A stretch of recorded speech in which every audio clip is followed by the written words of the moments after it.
दोस्तों, आपने हॉरर कहानियां तो बहुत बार सुनी होंगी, पर कई बार लोगों के असल जिंदगी में कुछ ऐसी घटनाएं घट जाती हैं जिसके हॉरर के सामने सारी मनगढ़ंत हॉरर की कहानियां आपको मजाक लगने लगती हैं। आज मैं आपको एक ऐसी ही सच्ची घटना की कहानी सुनाने वाला हूं।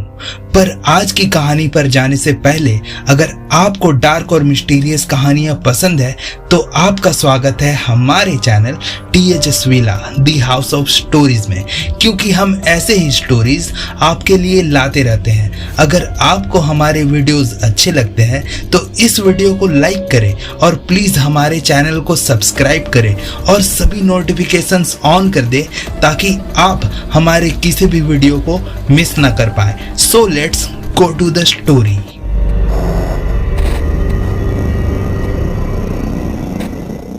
बात है 2013 वसंत की, जब एक यंग लेडी मेलिसा अपनी माँ के घर से निकलकर अपने नए घर में शिफ्ट हुई थी, जो कि उसके टाउन के ही दूसरे कोने में था। शुरू के कुछ महीने तो सब कुछ ठीक ठाक चला, लेकिन 3 महीने बाद कुछ अजीब सी चीजें होने लगी। सबसे पहले तो उसको कई बार अननोन कॉल्स आने लगे, वो भी अलग अलग नंबर से। वो फोन उठाती लेकिन दूसरी तरफ से सिर्फ सांस लेने की आवाज आती, पर कोई भी बात नहीं करता था। फिर उसके घर के सामने बड़े बड़े फूलों के गुलदस्ते आने लगे, पर ये सब कोई अनजान इंसान भेज रहा था। और फिर उसने देखा कि उसके किचन और लिविंग रूम में छोटी छोटी चीजें गायब होने लगी, जैसे कि प्लेट्स, कप, सब छोटी छोटी चीजें। लेकिन क्योंकि वो अकेली रहती थी इसलिए ये सब चीजें उसकी नजर में आ गई। मेलिसा को एक हैबिट थी कि वो जब भी रात को सोने के लिए जाती थी तो वो अपने टीवी को अनप्लग कर देती थी। उसको डर था कि अगर उसने ये नहीं किया तो टीवी में आग लग सकती है और रात को घर जल सकता है, इसलिए वो हमेशा अपनी टीवी अनप्लग करके सोती थी। एक रात जब ये अननोन कॉल्स और फ्लावर्स का सिलसिला चल रहा था, उसने अपनी टीवी अनप्लग की और बेड पर जाकर सो गई। अगले दिन सुबह जब वो नीचे आई तो देखा कि टीवी का तार प्लग में लगा हुआ है।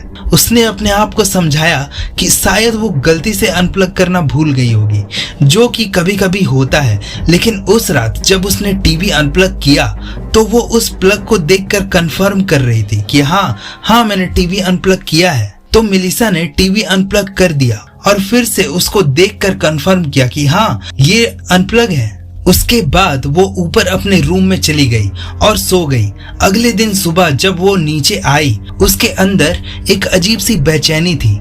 जब वो सीढ़ियां उतर के नीचे उस कॉर्नर पर पहुंची जहां उसकी टीवी लगी थी, उसने सोचा कि कहीं फिर से टीवी का तार प्लग में ना लगा हो, और उसका जो सबसे बड़ा डर था वो सच हो गया। टीवी का तार वापस से प्लग में लगा हुआ था। वो डर से कांप गई, लेकिन उसके पास कोई भी जवाब नहीं था कि ये हो कैसे सकता है। उसने अपने आप को समझाया कि उसने शायद फिर से टीवी का तार अनप्लग नहीं किया होगा, लेकिन उसकी मेमोरी उससे कह रही थी कि कल रात उसने टीवी अनप्लग किया था और उसे करने के बाद उसने प्लग को देखा भी था कि हाँ मैंने टीवी अनप्लग कर दिया है, टीवी का तार निकाल दिया है। अब तो वो अपने पहले फ्लोर से ही डरने लगी। पहले तो उसने पूरे फ्लोर को चेक किया और हर कॉर्नर में झांक कर देखा कि सब कुछ लॉक है या नहीं, और कंफर्म किया कि घर में कोई और तो नहीं है।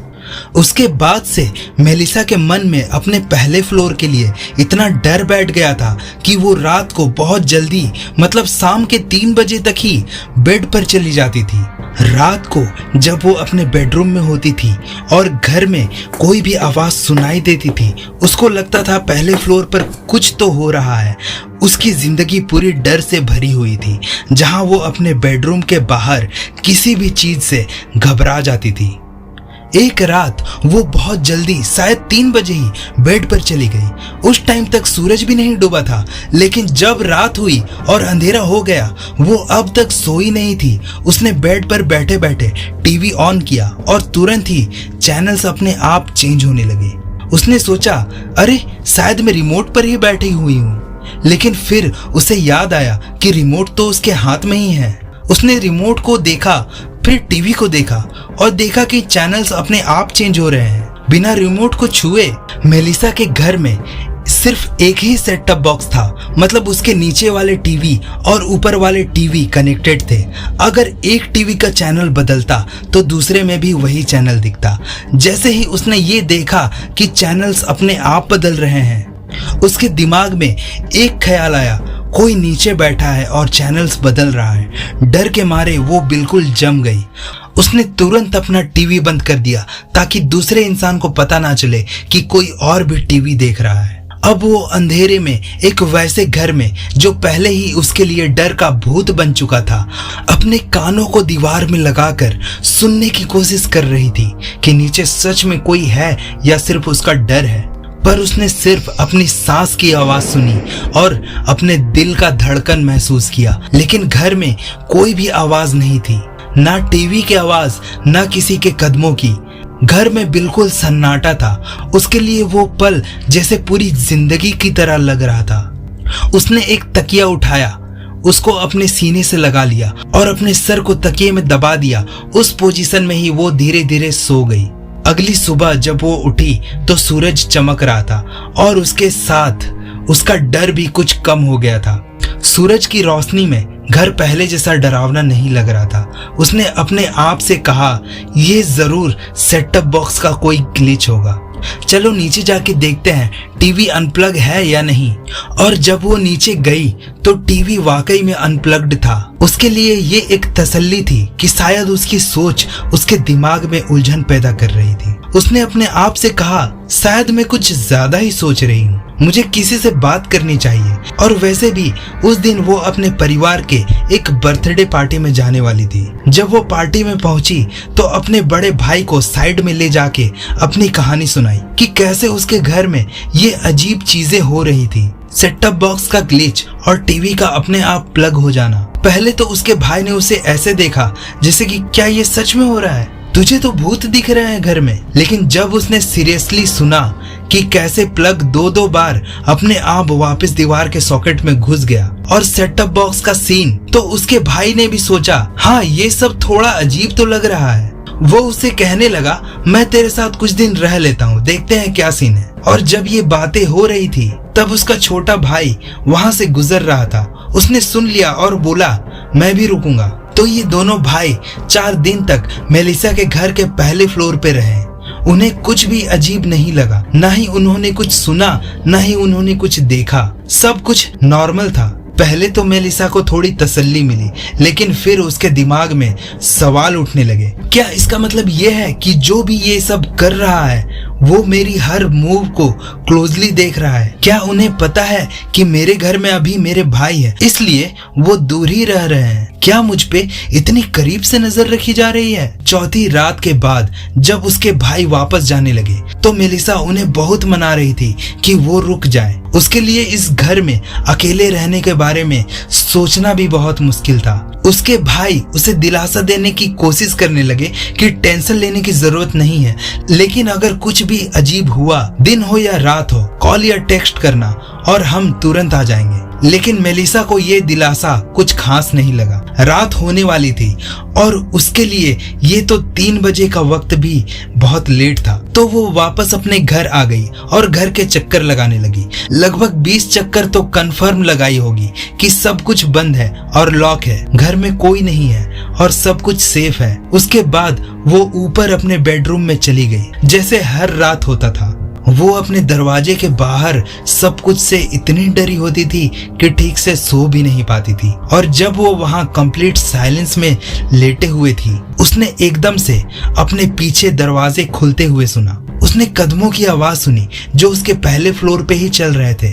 फिर टीवी ऑन होने की भी आवाज सुनी। उसके भाई जो लास्ट टाइम टीवी देख रहे थे, उन्होंने वॉल्यूम बहुत हाई करके रखा था। जैसे ही टीवी ऑन हुआ, पूरी घर में वो साउंड गूंज गई और तुरंत ही टीवी ऑफ हो गया, क्योंकि जो भी उस घर में था उसे पता था कि ये आवाज घर में किसी को भी जगा देगी। मेलिसा को समझ नहीं आया कि क्या करे। पहले जो भी उसके घर में हो रहा था वो थोड़ा सटल था। उसे पहले सोचना पड़ता था कि सच में यहाँ कोई है या नहीं, लेकिन अब ये इंसान बेझिझक उसके घर में चल रहा था, वो भी आधी रात में।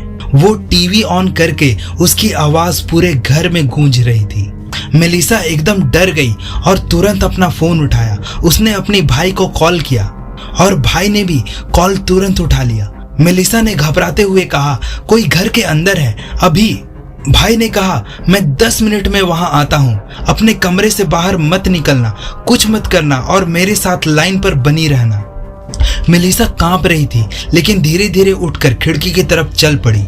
जितना दूर हो सके उस दरवाजे से, जो कि लॉक्ड था। उसने खिड़की से देखा और अपने भाई के कार का इंतजार करने लगी। जब वो सुन रही थी कि कोई नीचे से ऊपर आ रहा है या नहीं।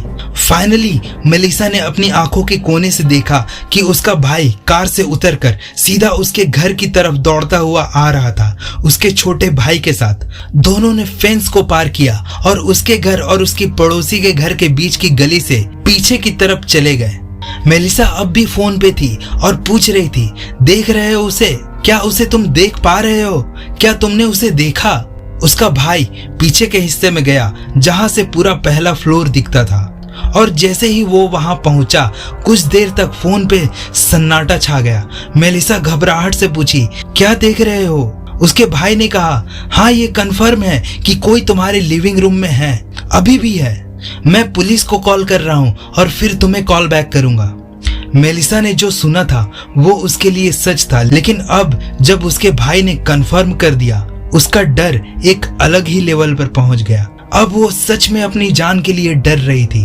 एक अनजान आदमी, एक घुसपैठिया उसके घर में था, जो शायद हफ्तों से उसके घर में आ रहा था। उसका भाई फोन रखता है और पुलिस को कॉल करने लगता है। मेलिसा डर के मारे अपने कमरे में खड़ी होती है। जब वो नीचे से उस अनजान आदमी के कदमों की आवाज सुन रही थी, लेकिन क्योंकि उसने साफ साफ कदमों की आवाज नीचे से सुनी थी, उसने सोचा वो धीरे से दरवाजे के पास जाकर की होल से झांक कर देखेगी। वो संभल कर दरवाजे के पास गई और झुक कर की होल से देखा। उस वक्त उसका फोन बज गया, जो उसकी जेब में था और साइलेंट पर भी नहीं था। उसका भाई कॉल बैक कर रहा था। मेलिसा ने घबराहट में अपना फोन गिरा दिया। वो अब भी बज रहा था। उसने जल्दी से उसको साइलेंट किया और रिफ्लेक्स से दोबारा की होल से देखा और नीचे से सीढ़ियां चढ़ते हुए एक आदमी जिसके सर पर टोपी थी, उस आदमी ने आवाज सुन ली और वो अब सीढ़ियां चढ़ते हुए उसकी तरफ ही आ रहा था। वो पीछे गिर गई और जोर से चीखने लगी अपने भाइयों को बुलाने के लिए।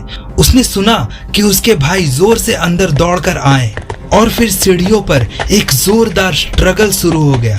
उसने सुना कि उसके घर में घुसा वो आदमी, जिसकी आवाज उसने पहली बार सुनी थी, चीख चीख कर कह रहा था, I am sorry, I am sorry, I am sorry. और फिर एकदम सन्नाटा छा गया। मेलिसा ने तुरंत दरवाजा खोला क्योंकि वो अपने भाइयों की मदद करना चाहती थी। जैसे ही उसने दरवाजा खोला, उसने देखा कि उसके भाइयों ने उसे सीढ़ियों पर दबा दिया है। वो हिल नहीं रहा था। फिर उसने देखा कि उसका छोटा भाई कुछ पकड़े हुए था। उसने उस चीज को उठाया और बस अपना सर पकड़ लिया।